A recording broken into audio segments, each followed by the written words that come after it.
So here we go. Let's talk about the Jewish Kabbalah today.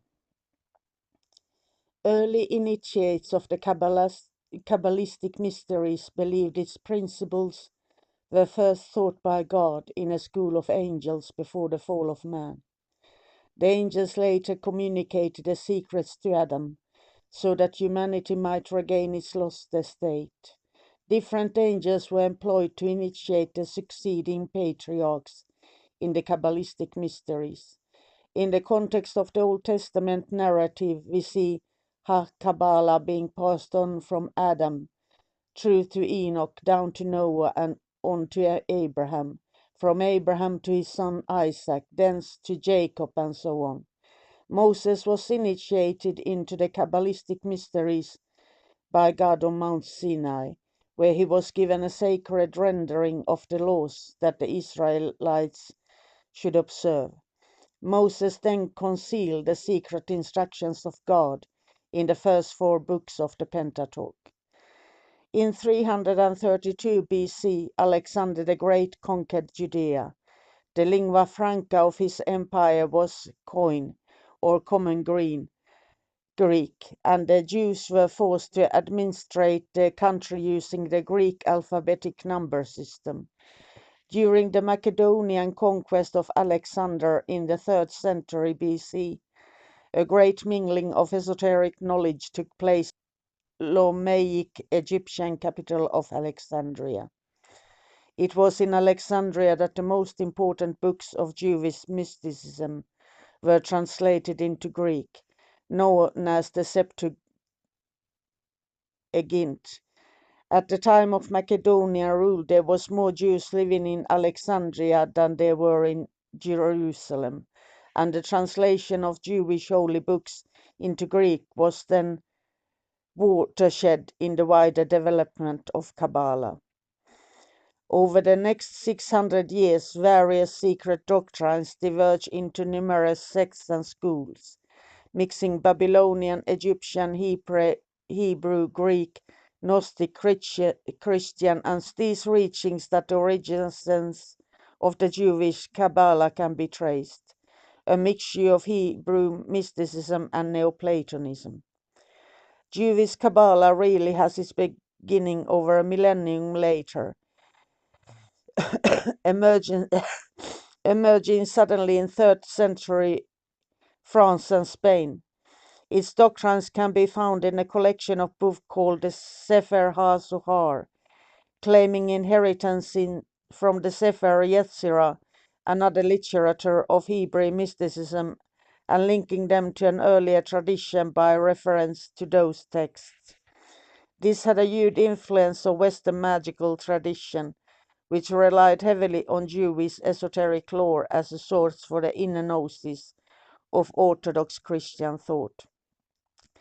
In Hebrew Kabbalah, there are 3 main techniques of isopsephy for calculating letters: Hematuria, the meanings from the geometric shape of letters and from the numerical values of both words and phrases; Temurah, the art of finding words within words, and from anagrams; and Notariqon, which derives words from abbreviations and the initials of the words. Gematria is one of the most widely known Kabbalistic techniques. Each letter has a number value. For instance, Aleph, the first letter in the alphabet, is number 1. By adding up the value of each letter in a word, a numerical value is obtained for the whole world. For example, the word Aleph, the spelling of the first letter of the Hebrew alphabet, totals 111. A is 1, L is 30, P, H is 80, and so on. The Hebrew praise ACHD, HVA, ALHYM, Ahad Ho Elohim, translate as He is one God, and also totals 111. A is 1, C, H is 8, D is 4, H is 5, V is 6, A is 1, A is 1, L is 30, H is 5, and Y is 1. Y is 10, I mean, and M is equals to 40. In this manner, Hematuria established a link between seemingly unrelated ideas. The term Temurah means exchange of a place. New combinations of letters are formed by changing letters, making it possible to form new words. In this complex system, tables of combinations are established, and new words are formed by replacing each letter with its mate letter. These are three simple forms of Temurah. Atbash is the term used for replacing the first letter with the last letter of the alphabet, the second with the next to last, and so on. A to Z, B to Y, C to X, etc. Avgad is a technique in which each letter is replaced with a preceding letter. A becomes B, B becomes C, and C becomes D, etc. Albam is the technique used for replacing the first letter of the alphabet with the 12th letter of the alphabet, the second with the 13th, and so on. A becomes L, B becomes M, and C becomes N, etc.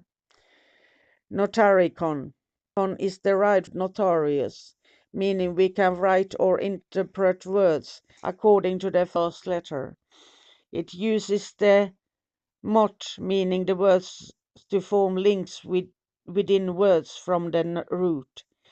Notariqon technique shows how one of the Hebrew words can serve as a set of initials for a phrase. The word is regarded as the initial of a completely separate word. Brashit in the beginning is the first word of the Torah, the Jewish holy book. Assuming each of those letters represents the beginning of a separate world, the word Brashit can be expanded into the following: Brashit rach alhim shivakeple yishral tivra, which means translate as in the beginning God saw that Israel would accept the Torah. The Aikbik cipher is an example of Temurah. And then just of my own stories, in Lithuania they created this, the Orthodox there created a Cabala that is quite spread out over the world right now.